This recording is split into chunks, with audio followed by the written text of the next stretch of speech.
Okay.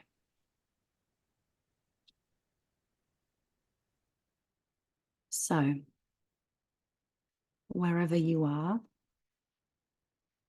however you are, welcome.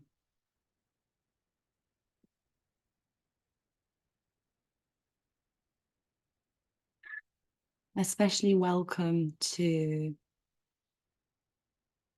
those of you or the parts of you that are exhausted, tired,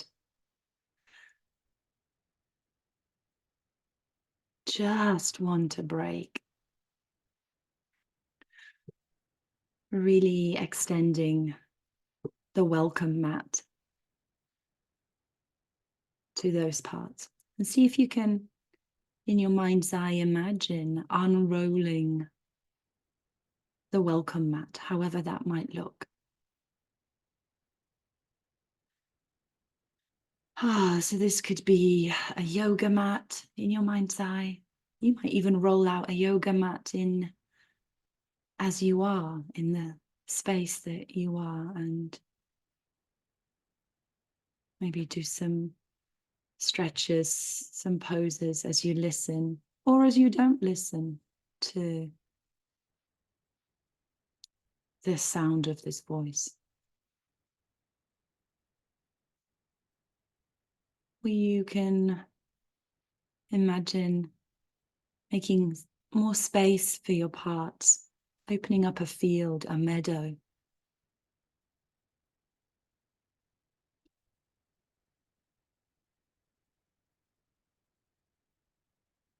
Or a guest house.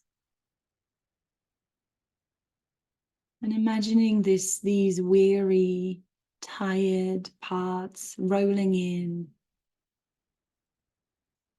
and offering them a cup of tea, some nourishment, some warmth.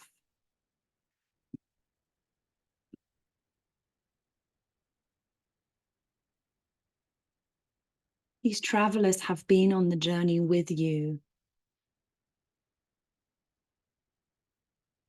for a very long time.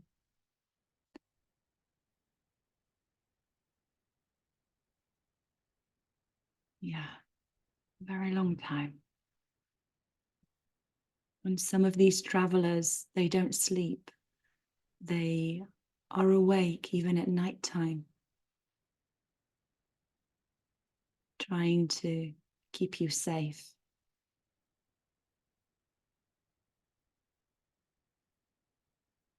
See if in this next 40 to 50 minutes you can invite the quality of rest, of coming home.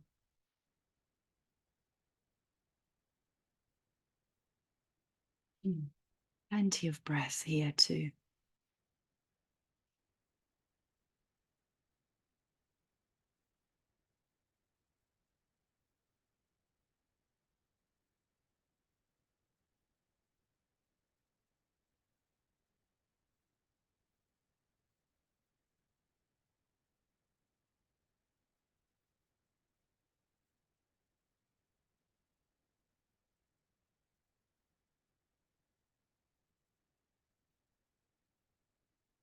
And if there are parts that are very present, having a difficult time,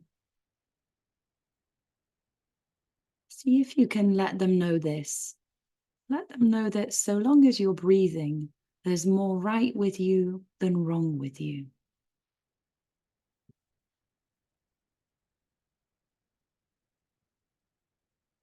And let that be a little mantra.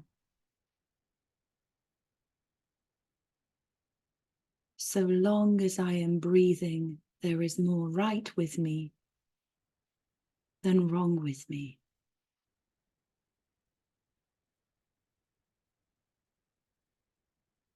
Such simplicity here.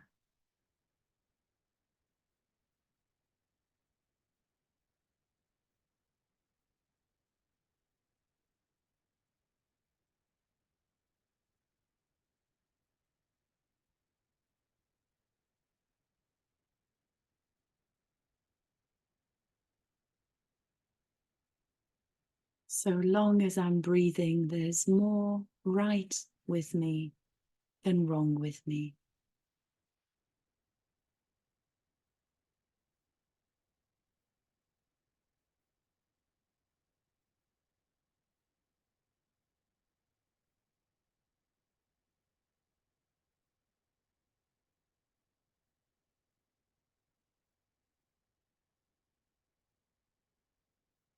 And maybe your guests are now settling down. Maybe there's a comfortable couch, they're snuggled up. The steam of a nice hot drink.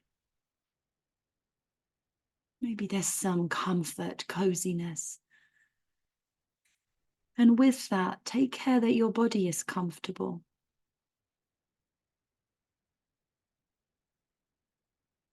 You need to transition to a different posture or lying down.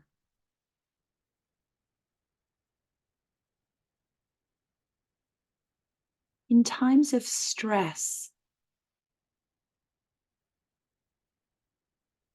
the simpler we can become, the more grounded we can feel. And when we have parts that are having a very difficult time and we feel blended with those parts, just getting down on the ground, lying on the floor, hand on heart, and repeating this mantra: so long as I'm breathing, there's more right with me than wrong with me. Just this can really bring us back to a state of grounded, calm.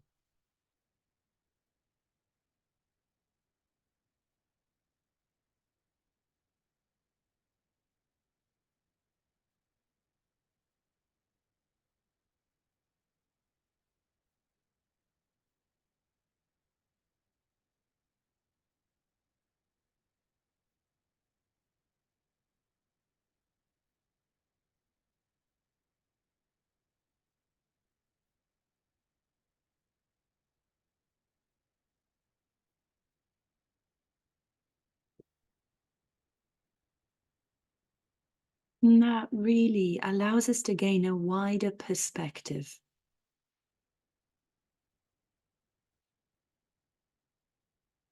So that rather than reacting from the parts, we have a choice of responding or leading with self.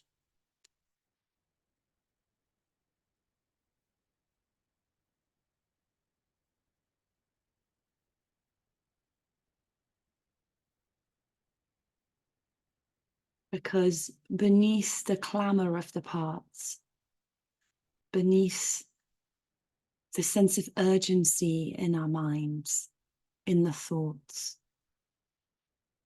there is always the self.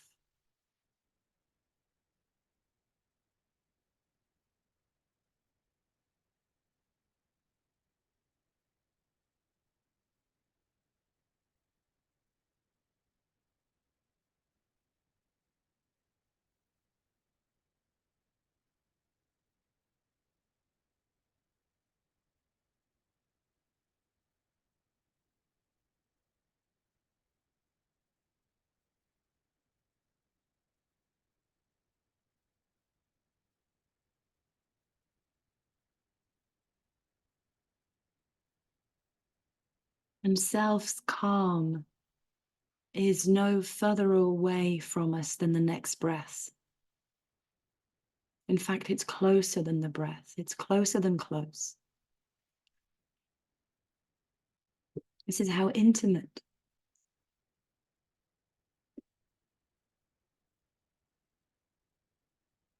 these words that you hear are made of self. Your hearing itself is made of self.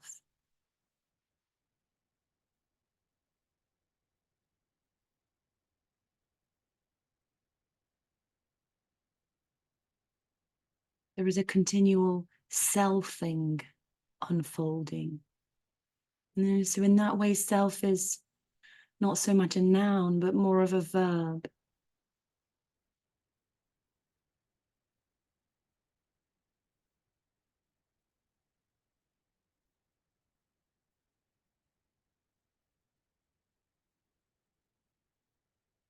Even in your most,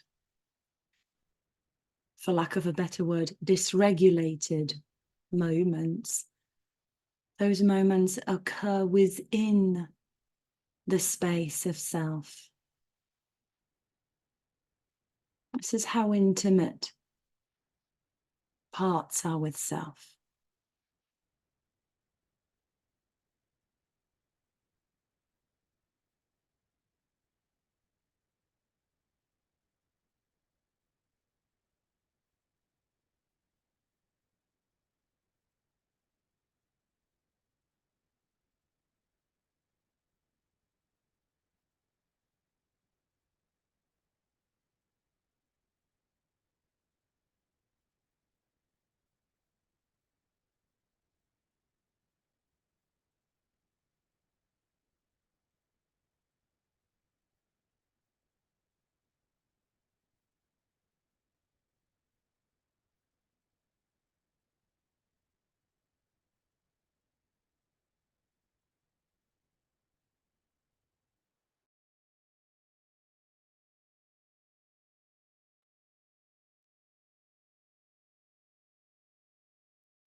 Notice how your guests are now.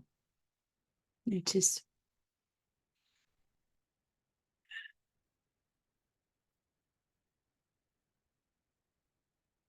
how they've taken up the shape of the inner realm, absorbed among the family of things, not separate from.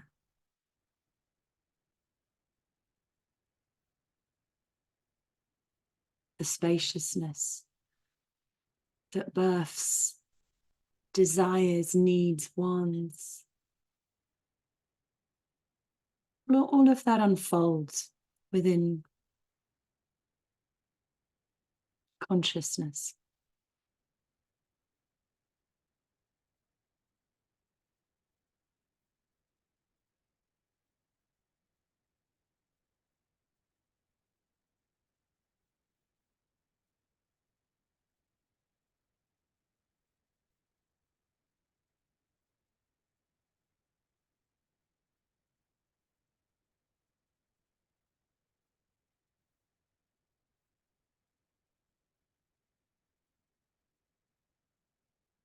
When I use the word consciousness, I am not inferring its opposite, unconsciousness. That's not what this is about. Even when Carl Jung spoke about the unconscious, he wasn't referring to something that's opposite to conscious. But when I speak about consciousness, I'm referring to the substrate, the fabric of existence that makes up these words. This finite thing.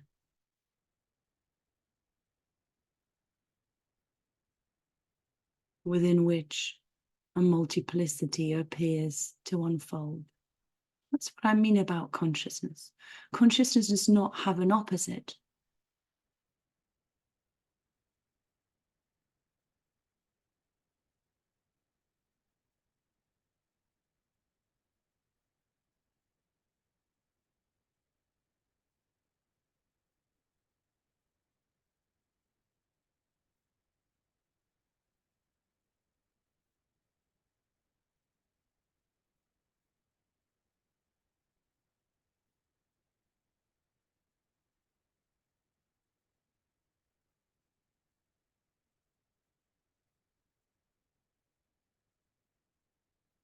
And we can further discern or clarify the sort of levels of consciousness. So there's finite consciousness, that's you and I, and 8 billion others in this world.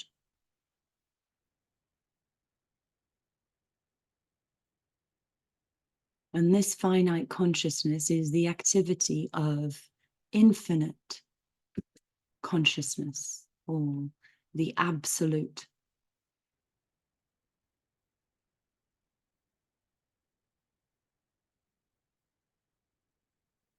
So it's a bit like a Russian doll. These vortexes of consciousness stacked within each other. And if you imagine zooming out and zooming in along the ladder or the levels of consciousness,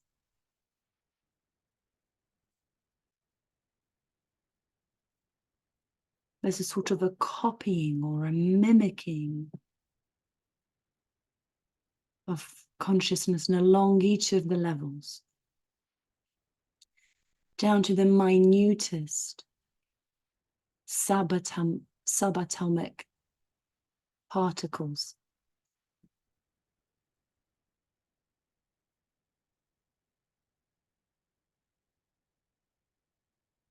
And the same is true for our parts. You might be surprised to know that each of our parts in turn has its own parts.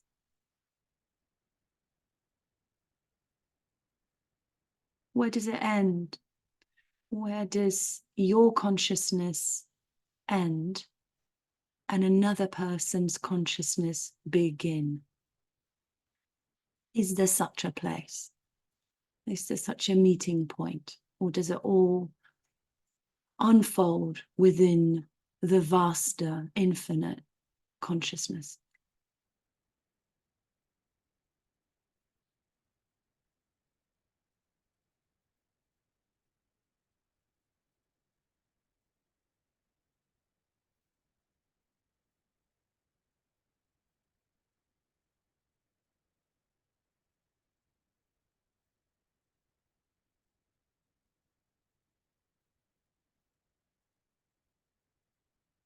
And here's the thing. Finite consciousness is neither better nor worse than infinite consciousness.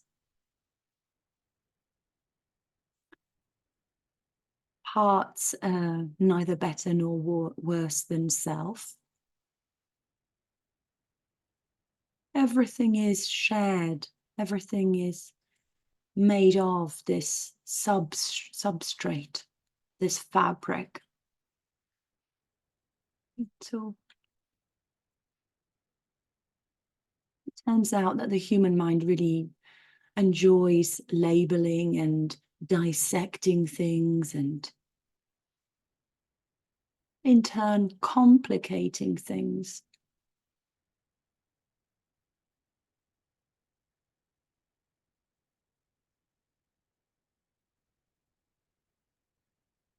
But really, there is no separation truly in between parts and their parts, parts and self, and then finite bodies, finite consciousness, and other finite bodies and other finite consciousness, and the infinite consciousness. It all appears now in this here.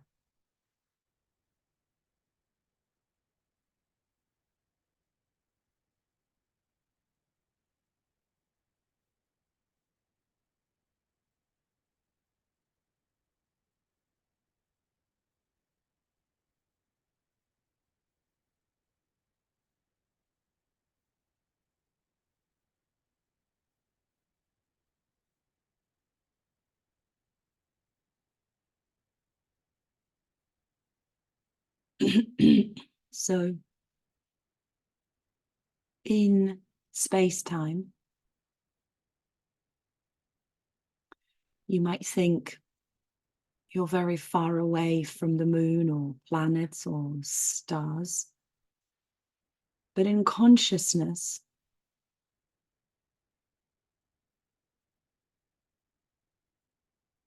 there is no such a thing as far away. There's no such a thing as distance.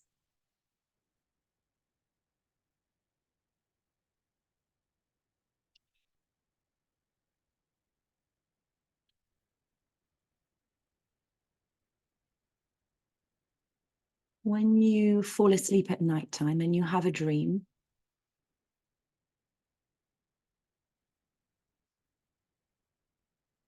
and you dream that you travel the world over a period of 3 months,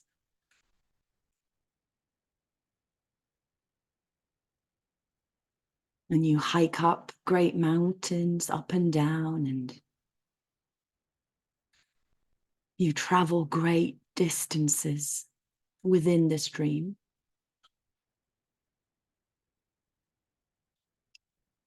From the point of view of the dream character, it is true. It appears as though this dream character has indeed traveled the world, hiked up and down mountains,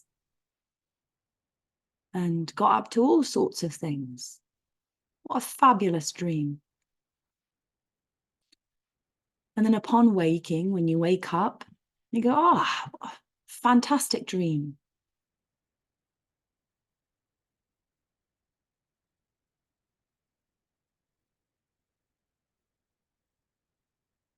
So in the dream you traveled perhaps thousands of miles, but upon waking you realized that you hadn't moved at all. You were in your bed, sleeping, dreaming.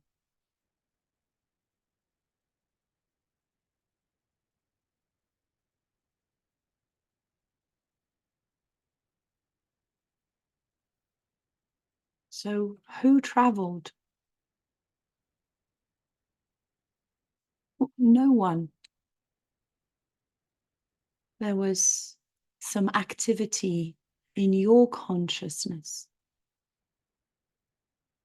Now, as we were speaking about Russian dolls, or this nested model of consciousness, imagine that you now zoom one out from your consciousness to collective consciousness.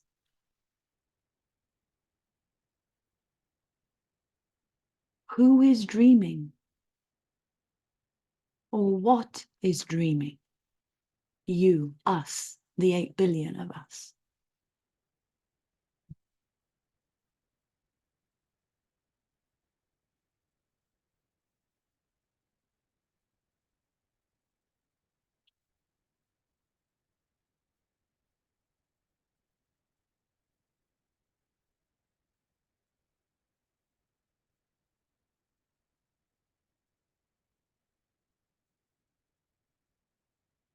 Notice how its parts all the way down,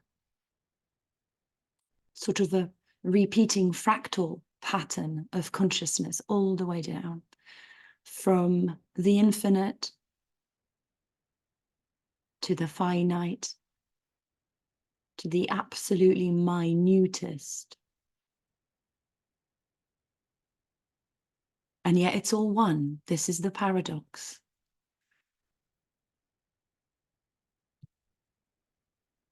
This is the paradox.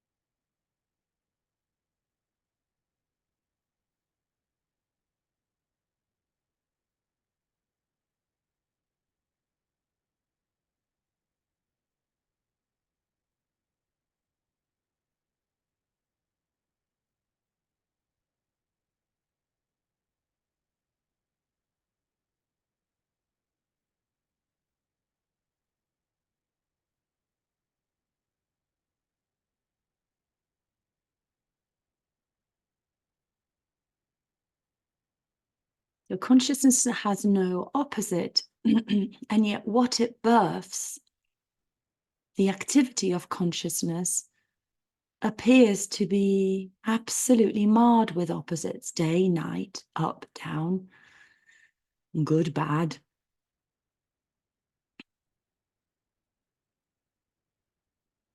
So on and so forth.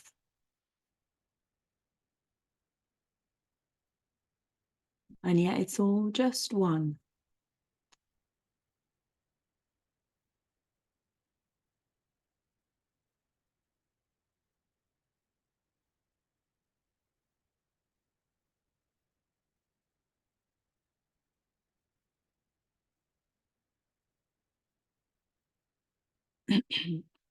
And the curious thing is that although we are consciousness, we attempt to awaken to this consciousness. It's a little bit like, imagine you fall asleep at nighttime and you dream about a character that is really trying to heal and awaken and finally know who this dream character truly is.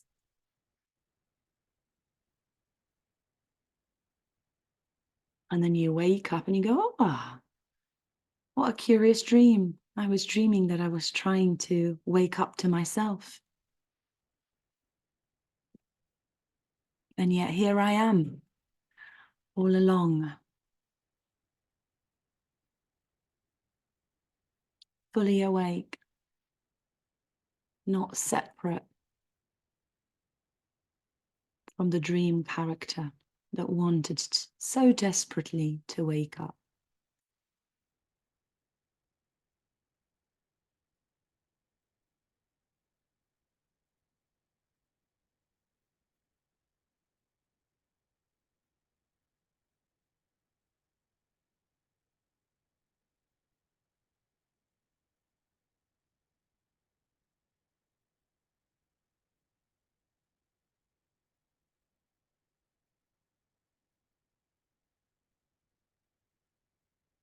So it's a bit of a paradox to attempt to wake up to something that you already are. It's like attempting to see your own eyes.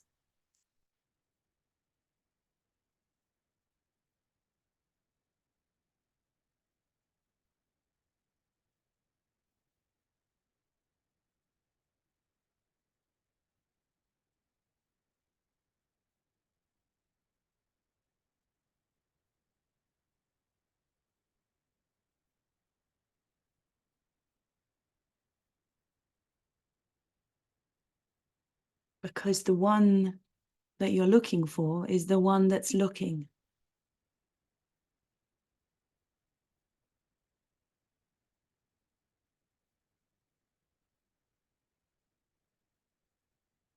And so this is where the playfulness comes in. This is where the so-called lila, divine play, where we find that we're chasing something that we already are.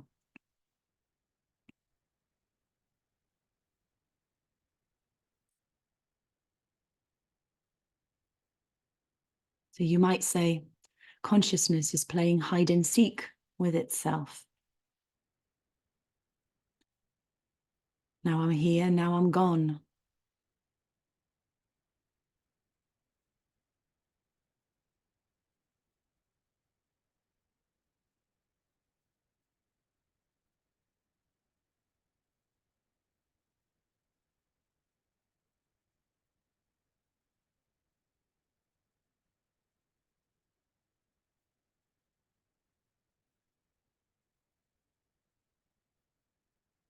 And it's still true that so long as you're breathing, there is more right with you than wrong with you.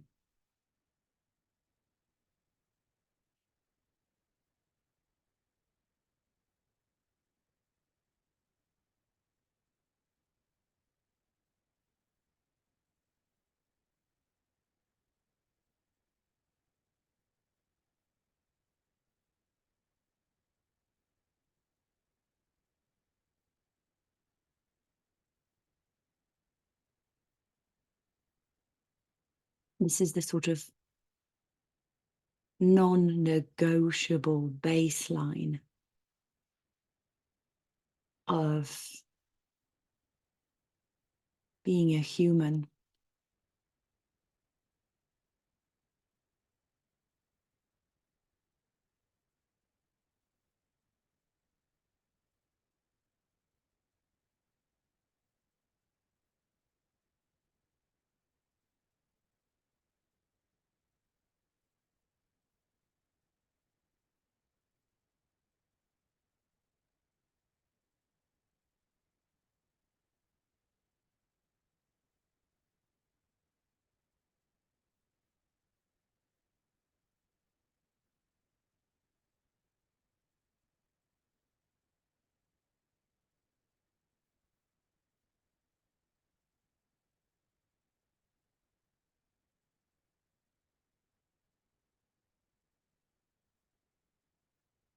So see if you can take a little scan of the body, of the mind.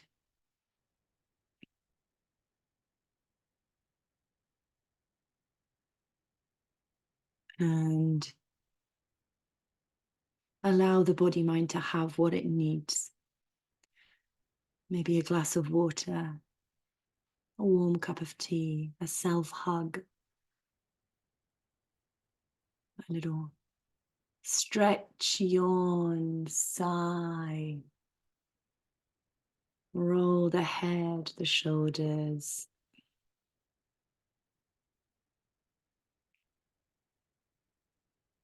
This is just play. This is all play. It sounds like a serious topic, but it's really just play.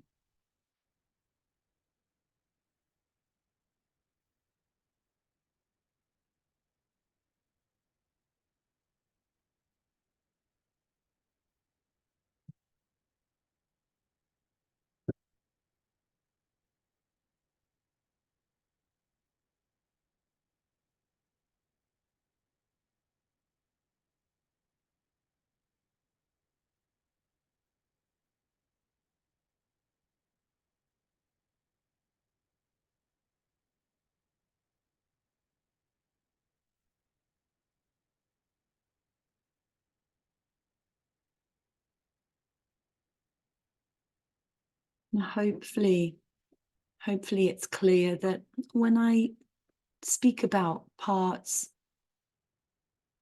as the activity of consciousness, I'm in no way attempting to reduce the importance, the reality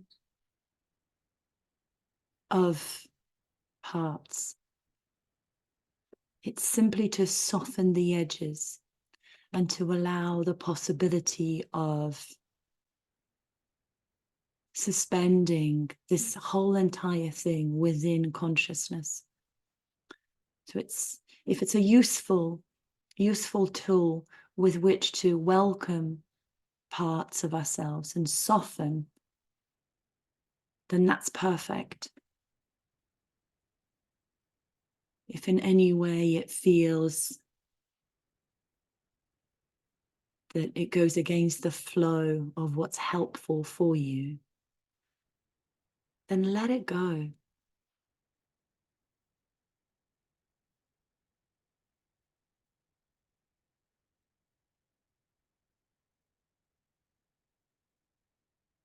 Because no one can tell you what your truth is.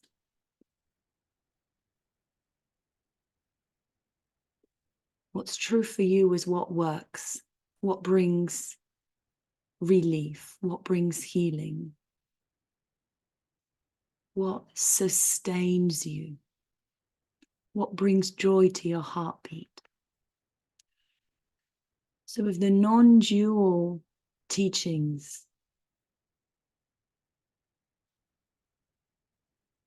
allow you to soften the edges, soften the blows of how harsh, how critical, how painful human life can sometimes feel. And that's perfect.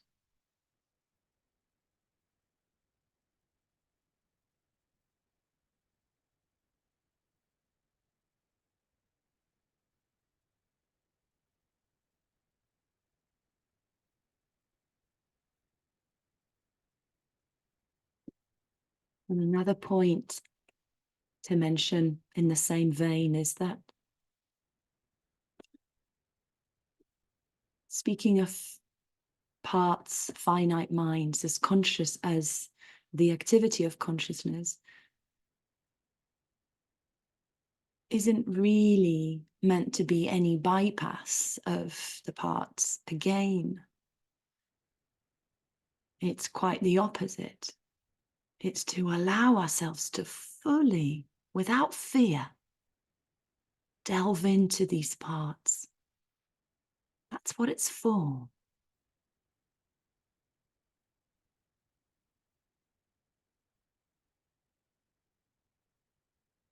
And this is why the founder of IFS says, he speaks about the laws of inner physics. Notice they'll be different to laws of physics. And we're talking about the laws of consciousness, laws of the psyche, laws of the mind. And he says that nothing can hurt you on the inside if you're not afraid of it.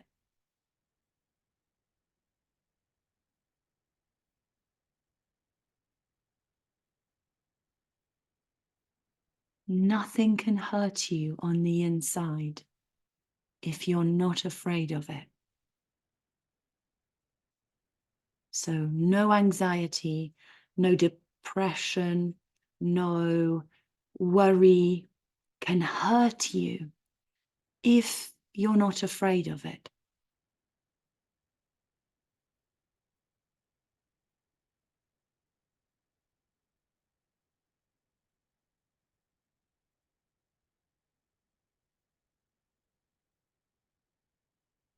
So the non-dual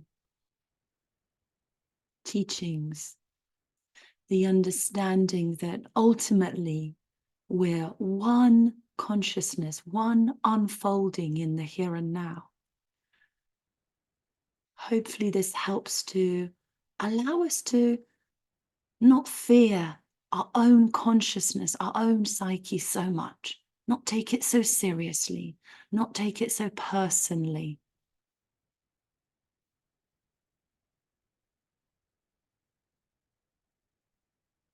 Nothing can hurt you on the inside if you're not afraid of it.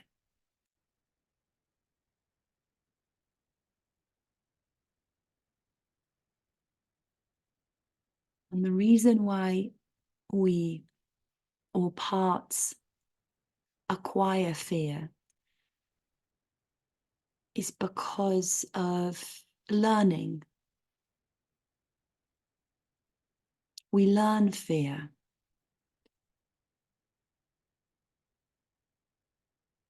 And then we have value judgments about what's fearful and what isn't. And then that somehow gets deeply ingrained and encoded in the body mind.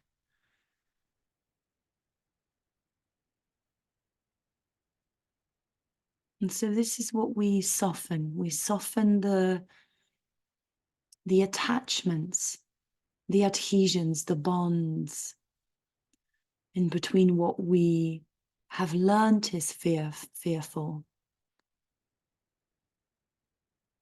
and the self, the true self that knows no fear.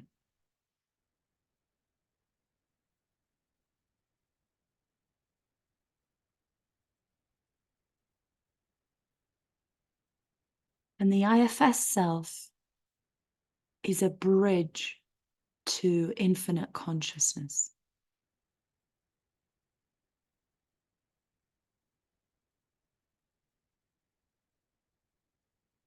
It's a bridge to that infinite, expansive. This is consciousness beyond I.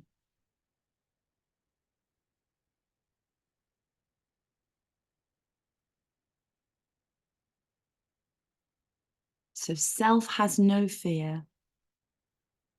Your true nature is self. And therefore, anything on the inside, burdens, parts, and I'll throw in the unattached burdens, cannot hurt you unless you give it power, or unless parts that are in fear give it power.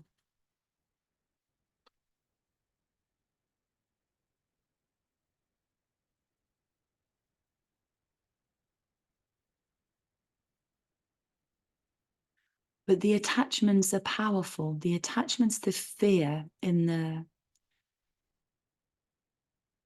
finite human consciousness are really, really powerful. Things can seem very real on the inside. When cinemas first got to the Indian subcontinent, the Indian people went to watch a movie, and the movie featured a tiger. And during the scene where there was a tiger, people ran out of the cinema.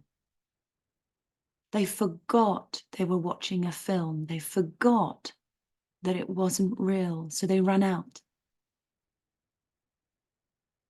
They exited the building. And that's what happens on the inside. On the inside, we forget that we are consciousness. And so when these fearful, tiger-like feelings, parts, thoughts come on board, we run out. We dissociate, we distract ourselves because we're fearing something that we believe to be real. We forget. We lose ourselves in the panic.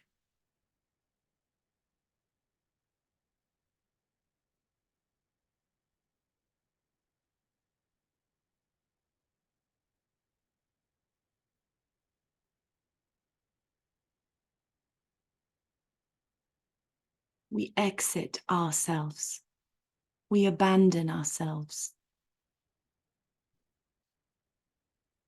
We abandon the guest house of our inner world.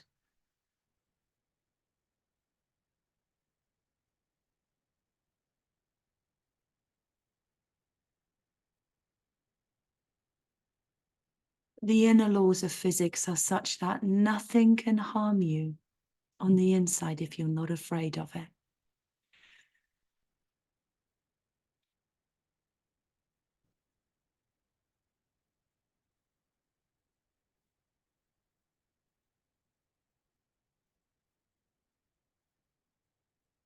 And this is another mantra.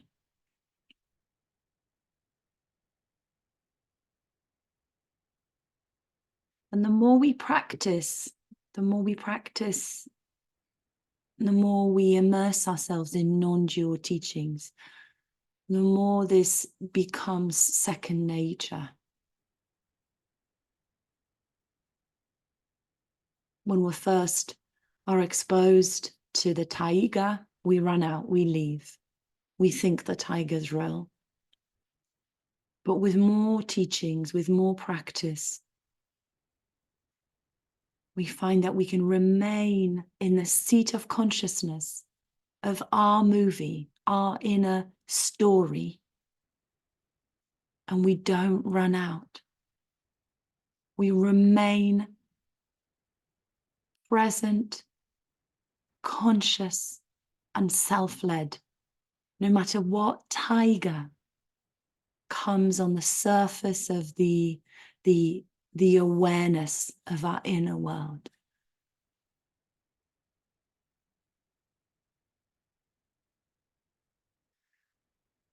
I guess if I was to borrow the phrase of the founder of IFS, this hope merchant.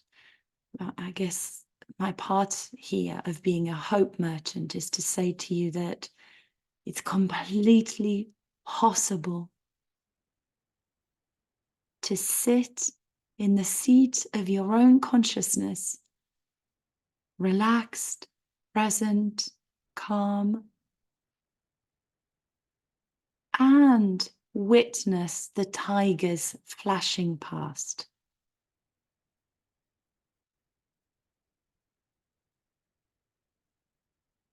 Without us needing to knee-jerk, go into fight, flight, freeze, fawn.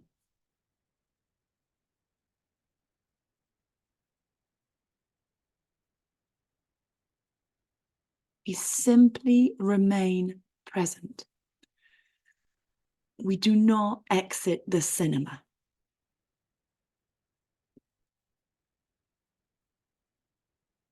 It's absolutely possible to do that.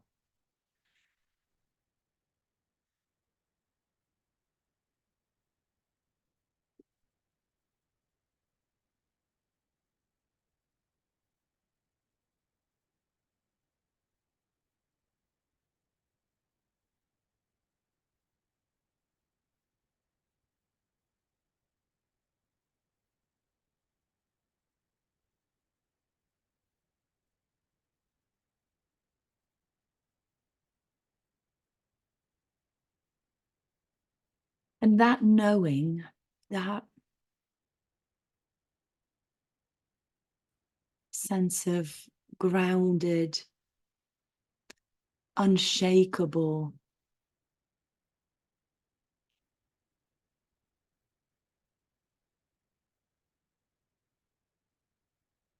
sitting in your own throne of consciousness.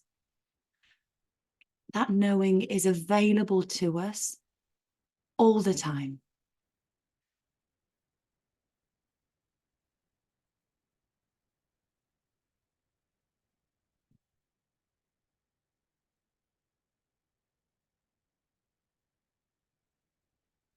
And if there are parts right now thinking to yourself, okay, it won't happen for me. I've been trying to heal.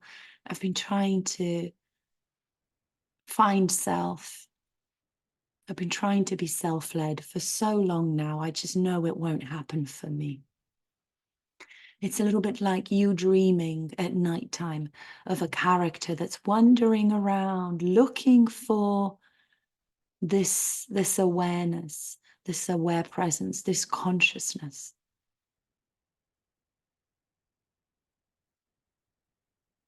All along, not knowing that you are always it.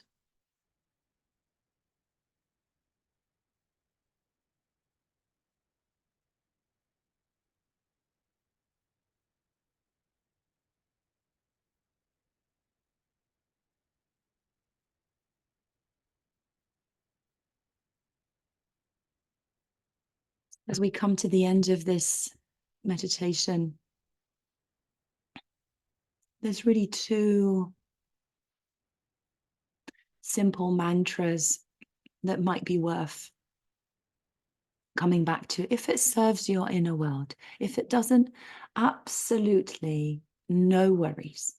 But if it serves, great. And the first one is, so long as I'm breathing, there's more right with me than wrong with me. And the second one is, nothing on the inside can hurt you if you're not afraid of it.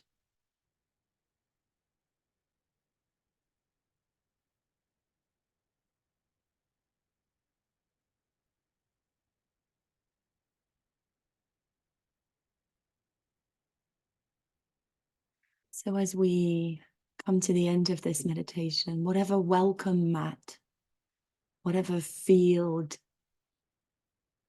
meadow you've opened up for your parts, whatever guest house they've come to join you in, see if you can now slowly roll that mat up. or let the parts know that we're coming to the end of the meditation.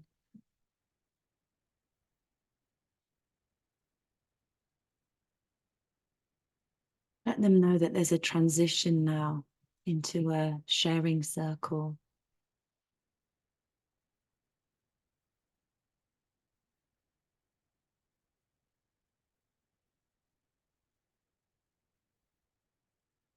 Maybe take a moment to become more aware of your breath, more aware of your body. On the chair, on the sofa, on the bed, on the floor. Breath, sighing, yawning.